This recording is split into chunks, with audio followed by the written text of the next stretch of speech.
All right, I want to take this video to talk about some of the losses that I've had, and they've been pretty big losses, as you can imagine from, the week that I had 2 weeks ago.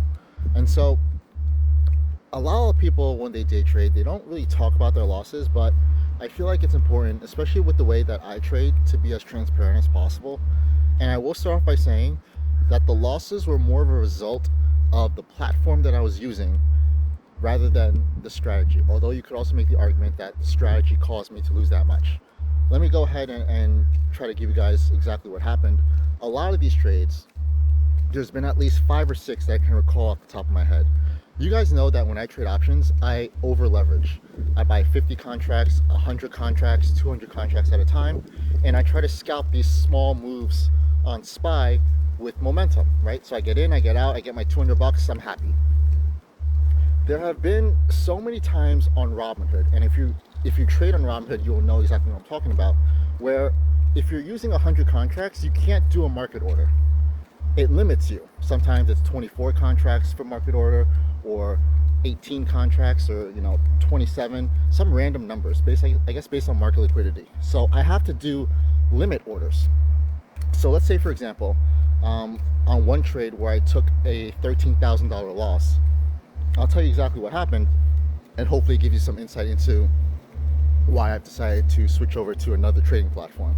So I had bought 100 contracts of a SPY put saying that the market was going to go down. I enter it, I get back to the confirmation screen, and it says that after I put in my SPY put, I was up 800 bucks. Great, I'm closing it out in like 10 seconds. So then I go ahead, enter the details again, and I submit the close order, but by the time the order goes through, SPY fucking reverses to the upside. So now my plus $800 profit turned into like minus $600 loss. So it didn't fill because it's a limit order, and so now I'm sitting on minus $600 unrealized loss on the position. So now I'm like, okay, well, let me see if it comes back down, right? And when you're dealing with a contract size of 100 contracts, every little tick in SPY is a lot. So you can see how quickly out of hand this can go. Unfortunately, with Robinhood, you can't really set a stop loss easily with contracts. I know, like, if you look at like Trade Evade or all these other trading platforms, you have these lines where you can just drag your stop loss, and so if it hits the stop loss, you limit your losses. You can't really do that with Robinhood. So going back to this example, now I'm sitting on, I went from plus 800 to minus 600. So now I'm like, okay, well, let me wait a couple of seconds or a couple minutes to see if the price reverses and I can sell back in profit. In this particular day, it did not. It went from minus 600 to minus 2,000 in a matter of like 30 seconds. So then I'm like, okay, when I enter a trade, I have a mental stop loss. I'm like, this is the maximum amount I'm willing to lose. So now I see the position at minus 2,000. And so I go back in, I'm like, I'm just gonna close it for a loss. I try to put in the order, limit order, sell, and I submit the order. And it doesn't go through. And I look at the chart, and SPY just fucking diddy candles up. I'm like, fuck. So now I go from minus 2,000, now it's minus 4,000. And you see how quickly out of hand this thing can get because Robinhood doesn't allow you to easily place a stop loss.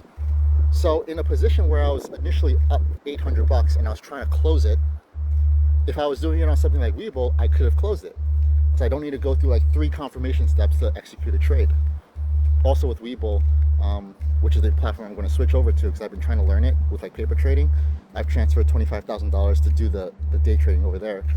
And once the asset's clear, I'm going to go over to Webull. But you see how it went from a plus 800 trade to minus 600 to minus 2,000 to minus 4,000. And I'll be honest, I should have just taken the minus $4,000 loss. But once you're like in that position, and I guess this is just a mental thing, I'm like, dude, well, I might as well just see if this thing reverses in like the next 30 minutes or an hour and try to get back to like close to break even. And some days it does, a lot of days it doesn't. And on this particular day, SPY just kept running upwards and I was in a put. And so the initial $800 would have been profit turned into a minus $12,000 loss. And so that's just one example. This has happened multiple times, at least 5 or 6 times. And yeah, you could be like, oh, well, instead of losing 12,000, you could have just cut it at 4. It's different when you're in the trade. It really is. The psychology and the emotions that come with trading, I can't really explain it to someone that doesn't really trade, or that doesn't trade with the size and leverage that I trade with. Because you have to understand, as quickly as something can go up, it can also come down when you're dealing with 100 contracts or 200 contracts, right? So there's this false hope or this false belief of like, listen, my bias is bearish, I think it's gonna come down, and then for whatever reason, it doesn't come down that day, and that's just, it is what it is. So like I said, I've lost a lot of trades like that. When I post my P&Ls, you guys just see the overall P&L for the day, right? I typically only post like the massive losing trades every once in a while, but for the most part, when I post my P&L, I kind of leave those out, so it seems like, oh, he made $8,000 today, but in that $8,000 win for the day was also a fucking $5,000 loss from one of these bullshit things that happened with Robinhood where it doesn't let me close properly. So hopefully that makes sense. If not, if you have any questions about, day trading and scalping on Robinhood and why I'm switching over to Webull, feel free to ask. Yeah.